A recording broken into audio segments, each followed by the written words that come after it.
Hello, KHOU 11 just wrapped our latest installment of our award-winning Juneteenth documentary special. This year, it's a celebration of music from 1865 to 2024, a legacy of song. It is a deep dive into music, an entire year of research, interviews, and a whole lot of grooves brought to you by this team.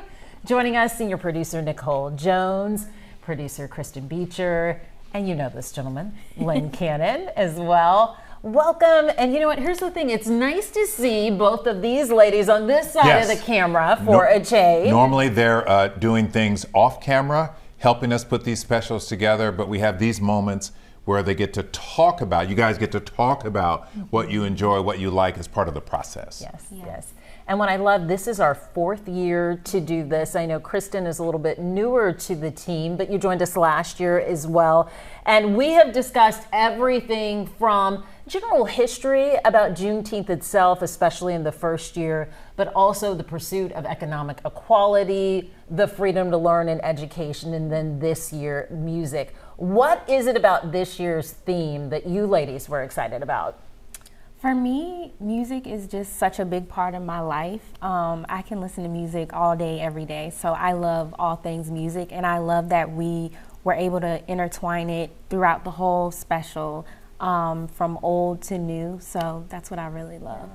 Kristyn, what about you? And for me, I'm a Houston girl, and Houston music is just so, such a part of our culture. We've created so many music styles. We have so many things that are just identifiably Houston. And so I like that we're able to put that, in the mainstream, because sometimes it feels like things in Houston don't go out of Houston as much as they should. So I love being able to tie what's happening here locally with what's happening, what happened historically and what's happening nationally in music. And there's so much pride behind Houston artists and the Houston music scene as well too. So that's what gets us all excited, I think, when we celebrate these Houston artists, not just here at home, but on the national and then the international stage as well. Len, what about you? What about this year's theme really spoke to you? I think somebody asked me that earlier, and I thought to myself, it was inevitable that we would end up doing music for this documentary.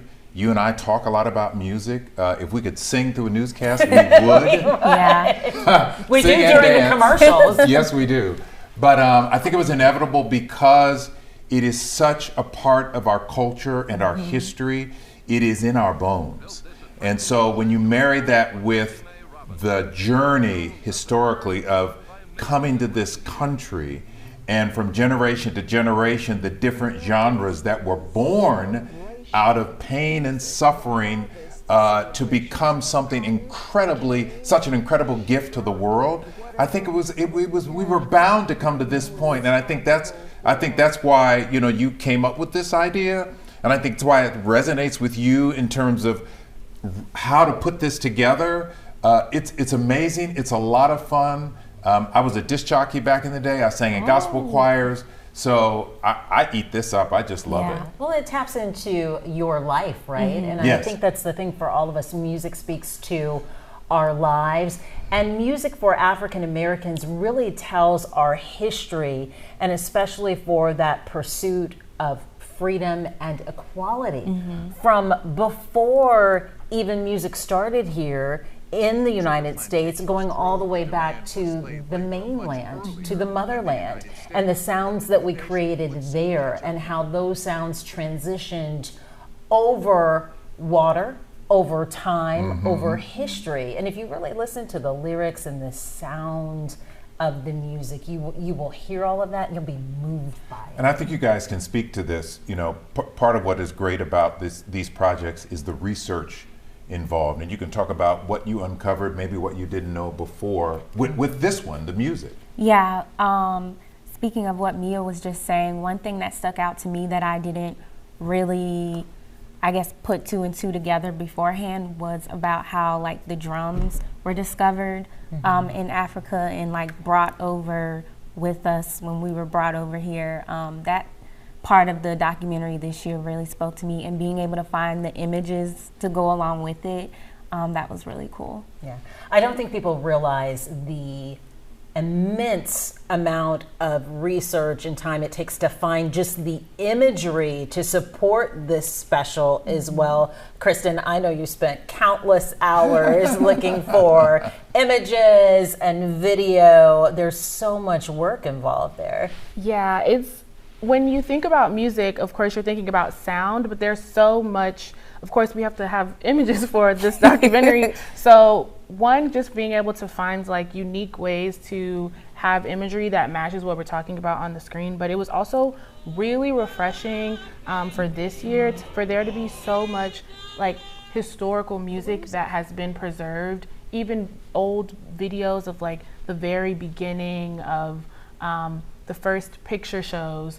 They were played with music, not even speaking. So being able to see like from ragtime music or going back to like the first cakewalk dances in like the 1900s. So I was finding things on, in archives that were over 100 years old, images of people dancing and partying and having fun or playing music. And that was just really cool to find. And it was really amazing to just see how it doesn't look much different or sound much different today than what it did so many years ago. And that's just what's a really cool thing about the tie that Blackness has all the way back through generations, is that things haven't changed, they've evolved and built upon each other. Yep. And so I saw videos of stuff and I was like, that looks like, me and my friends, dancing. But the one particular ragtime video I think that you're talking about, it's like 4 people and they're all dancing. Yeah. I'm like, wait a minute, some of those are my moves today. Yeah. Yes. So it's interesting because I felt like on some weekends when I would work on this project, I would go down this rabbit hole of video. I would find archival video, and one of my favorites and that we feature in the documentary, it's called The Cry of Jazz. And it's actually a black and white documentary that was shot in 1959. And the premise of that documentary was about explaining how jazz music was rooted in the black community's experience going through life. And so I watched that entire documentary, not once, but twice. But I was just so intrigued and engaged by every single piece of video, and especially if there was a story there to be told, that I just immersed myself in it and I enjoyed. I don't know about you all, but I felt like this year, and especially within the research and putting these narratives together, I felt a certain lightness this year.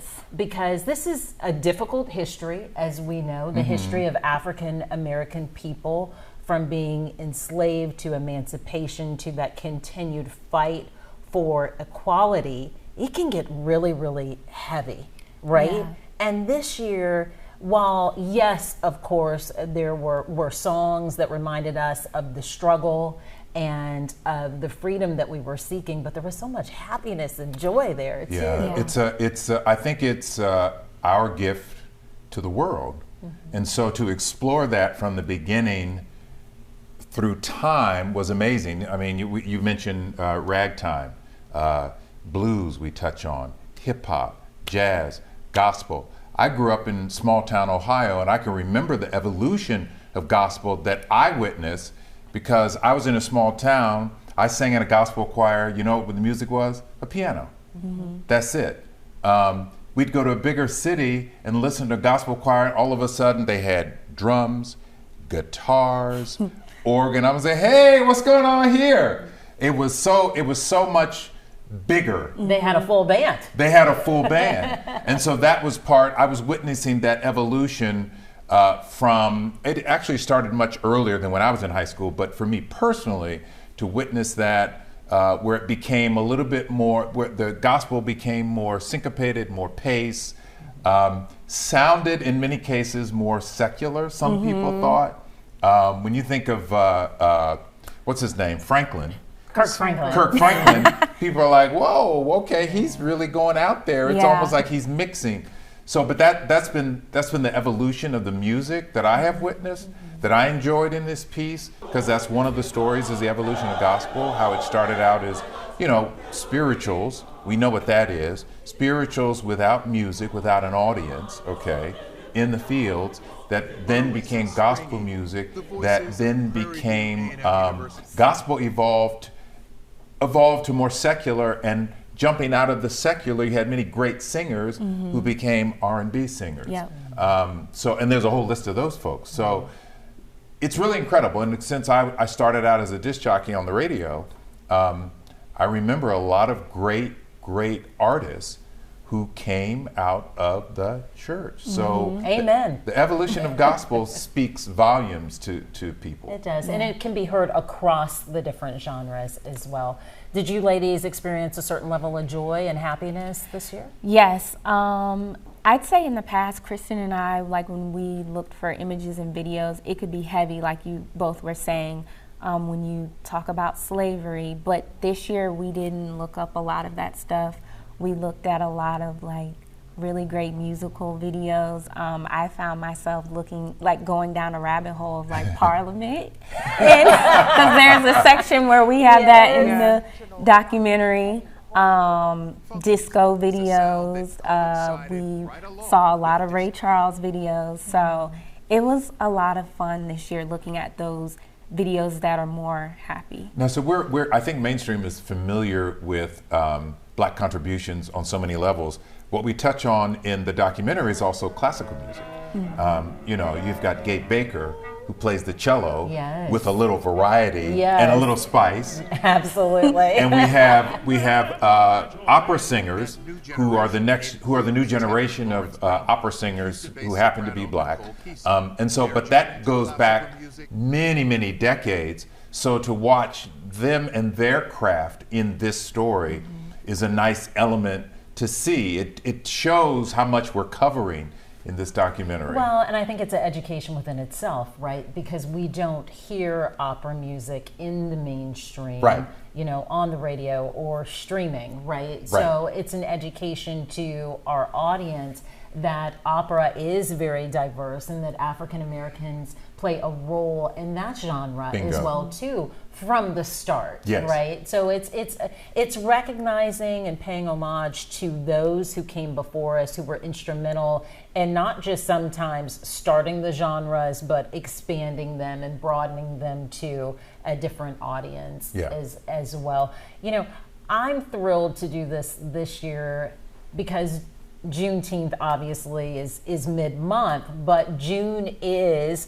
Black Music Appreciation Month. That's true. So how fitting that we celebrate the rich heritage of Black music and the contributions, not just from singers and musicians, but composers as well, and record label executives too. We learn about Don Roby, who really was one of the earliest record label moguls. I mean, without Don Roby, you wouldn't have a Berry Gordy of Motown. And as we learned from Professor Steptoe, one of our key contributors and experts, that Berry Gordy gives attribution to Don Roby, who started it right here in Houston. So, you know, I just love that the month of June, there's already this celebration of Black culture through Juneteenth, but now, you know, we're giving you a double feature. It's extra special this year because we're talking about Juneteenth as well as Black music and celebrating it too. And don't forget, we also mentioned radio stations, the significance, KCOH here, KTSU in Houston, the significance of what it provided to artists up through the generations. You know, going to the station, talking to folks who've been there a long time, what it meant to the community. A platform and an opportunity. Absolutely. Is what it meant. And I know, a nice segue and transition, because I know for all three of us, our favorite stories were centered around radio stations, right, ladies? Yes, I was literally going to segue as well. I feel like I learned so much just putting the KCOH part together, just how important Black radio was during that time. It was a safe space for Black artists to come and debut big records, and a space where the gentleman talked about how he used to play Martin Luther King speeches from Malcolm X. So a way for the audience to hear inspirational speeches. As well. And I know you worked on KCOH as well too, and you found, like I called it, the little nugget there, because we were reminded about the movie Ray. Yes, so the movie Ray actually featured KCOH because Ray Charles made several visits to Houston, and KCOH was like responsible for breaking some of his songs that actually went on to be really big hits. So the movie featured them to kind of just show how important radio was, because of course there was no internet, there's no trending TikTok song. This was really about like, how did we function? This was really about listening to the radio, and it was like a family event. And as a kid, my dad was a DJ as well, and as I was growing up, he also owned a nightclub, and I spent so much time in radio stations as my dad was going to sell promotions and promote his business. And so I got to know a lot of the radio personalities here in Houston, and that's actually part of what inspired me to want to do what I'm doing now. But I really understand the importance of radio, and it's kind of sad how it seems like radio feels like a dying art right now, but it's really just a communal way to listen to music. Everyone's listening to something at the same time, and that's really something that I think that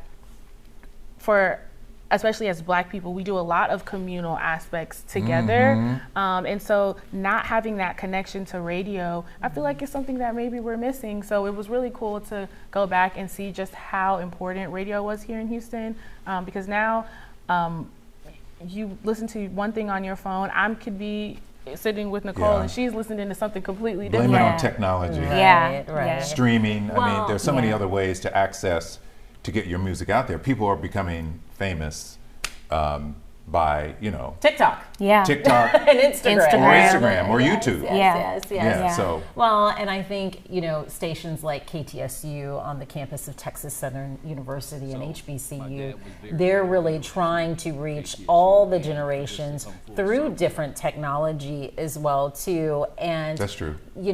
Radio for me speaks so much to my youth growing up, and even today I listen to KTSU. You go out to my car, you'll hear it. But for me, it was just very much nostalgic and an experience. I used to try and create, I wouldn't call them mixtapes, but I would have my audio cassette and I would hit, play and record at the same time, so I could record the song, new song, the new artist that they wanted us to hear, right? And then I try and fade out with the volume button. But I'm reminded of that on KTSU, they play oldies on Fridays, and it's sad when the oldies become the music that you grew up to, because it's like, how old is it, right? But it's such a special and unique experience, because there's nothing like music, I feel like, that can take you back to a time and a place and remind you of the emotion and what you were feeling and what you were doing then. And that's what a lot of these songs that we heard on the radio over time did for us as well. So I just think, being there at KTSU and walking through the radio station, and I was encouraged seeing some young people there as well too, who are DJs. You have students who are working there at the radio station. So it's not dead yet. That's the best part about it. They're looking to evolve as well, and how do they stay relevant. What's cool about KTSU is they have a recording studio there, and I wasn't aware of that. I always think this is the beauty part of storytelling.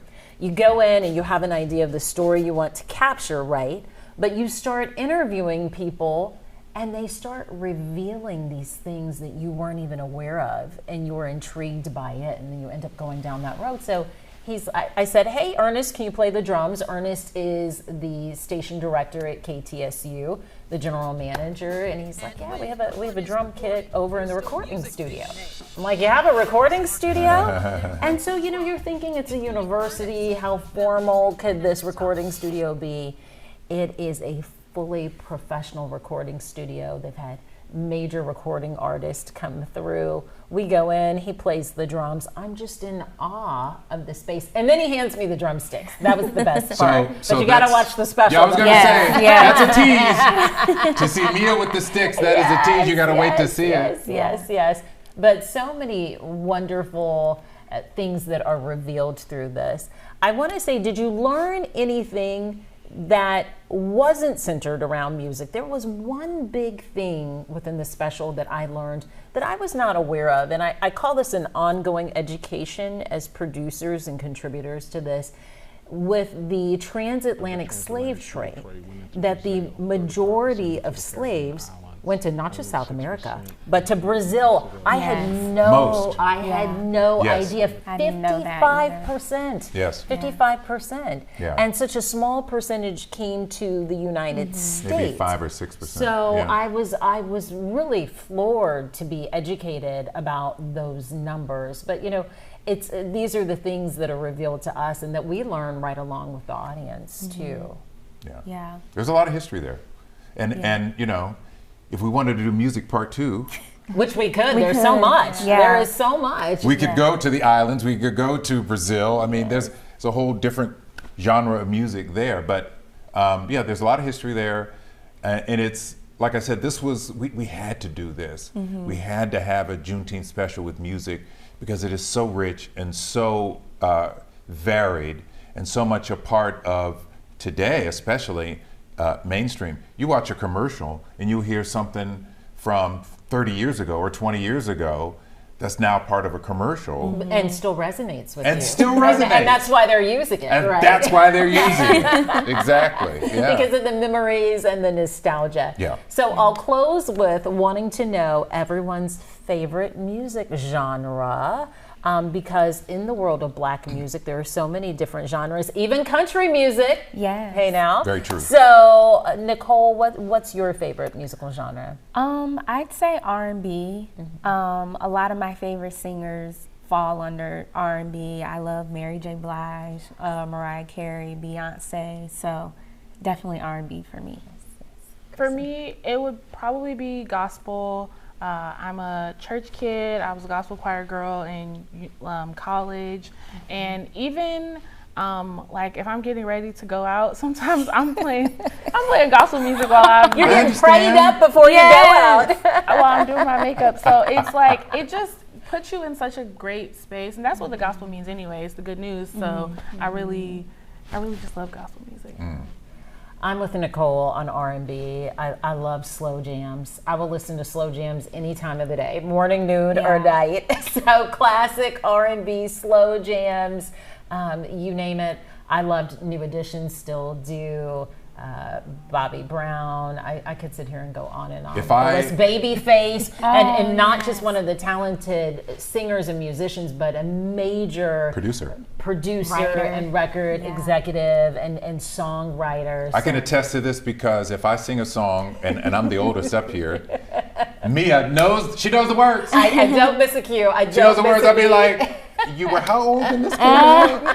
Because I know you have older brothers. I had an older brother, and my older brother was also a DJ. There seems to be a trend here. Yeah. And then in college, I DJ'd as well for the campus radio station, and I was smooth jazz Friday mornings. So I was going to say that would be my close second, would be jazz music too. I got it. To R&B. How about you? I like it all. I have a special place in my heart for gospel because I sang in a gospel choir in high school, and we would go to national conventions and sing in the national gospel choir. And to this day, I can remember those rehearsals. I can remember the words that we sang. I can spout it to my siblings, and they'll pick it up immediately. And this was years ago. So it is, like Kristyn said, it's the good news. You have so many great artists that come out of the church that bring that style and that soulfulness to the song that they got from a church song. So that's the one that sticks with me, but I love it all. It's all good. It is all so good. And you can experience it all. Be sure to watch Juneteenth, 1865 to 2024, A Legacy of Song on the KHOU 11 Plus streaming app and on KHOU.com. Thanks so much for joining us.